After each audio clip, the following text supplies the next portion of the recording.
كم انا محظوظ. مارادونا في صغري وليو ميسي في كبري، وهات فنونك هات.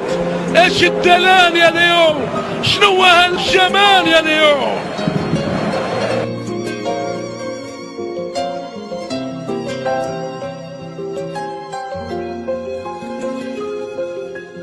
نمبر 1 امامكم يحييكم ويمسي عليكم، ومن جديد تعظيم سلام لاكبر نجوم العالم، سيد اسياد اللاعبين ليو ميسي. مشاهدينا الكرام، الجوهرة الأرجنتينية خارج دائرة المقارنات، موهوب جاء من خارج كوكب كرتنا، يأتي بالعجب العجاب. اللي عنده ليو ميسي العالمي، ليو في برشلونة هو الحل، هو الكل في الكل.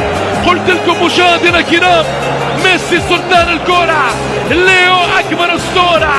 يا سلام يا سلام، فنون الكرة ليو، جنون الكرة ميسي.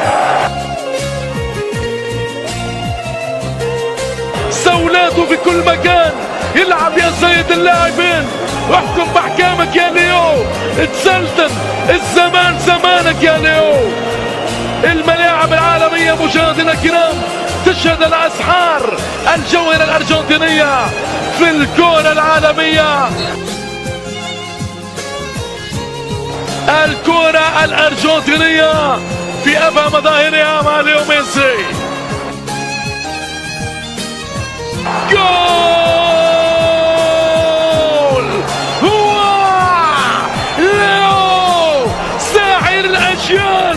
ليو وحده الاستحالة الكروية غير موجودة.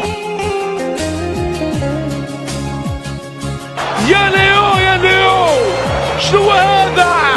ايش هي الماكينة الكتالونية؟ الرجال لا يصدقون العيون، ميسي من اجمل ما يكون. شوف الكرة، شوف الفنيات، شوف الصولات والجولات، اجمل هذه اللقطات هو ليو وحده.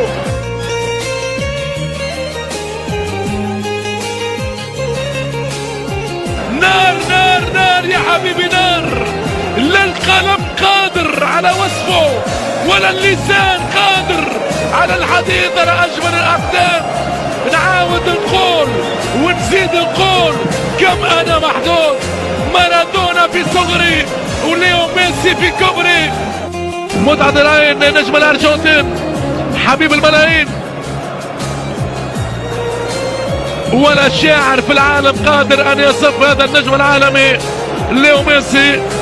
يلزم ياتي المتنبي شاعر القرن الرابع الهجري لياتي ربما قصيدة مدح، حتى ربما يصف ميسي كأحلى ما يكون في تعامله مع الكرة. المتنبي قال: أنا ترب الندى ورب القوافي وسيام العداء وغاية الحقودي. أكيد ميسي هو ترب الندى لكل لاعب في العالم. ترب الندى ما معنى أنداده، يعني أغلى أنداده في الكرة.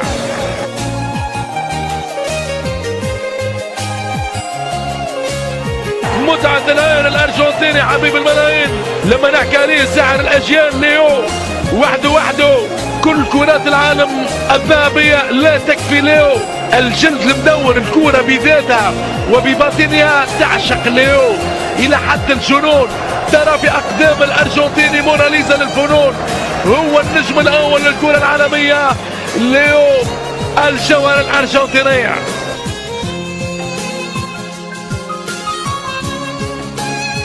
والله ليو أجمل حكاية وأحلى رواية.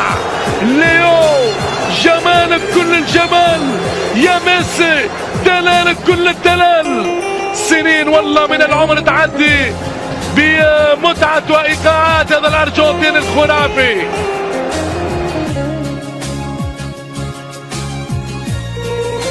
ماذا سيفعل برشلونة بعد تقاعد ليو ميسي؟ سؤال مخيف مفزع لعشاق الكتالونيا. 30 عام لنجم الكرة العالمية السيد اللاعبين.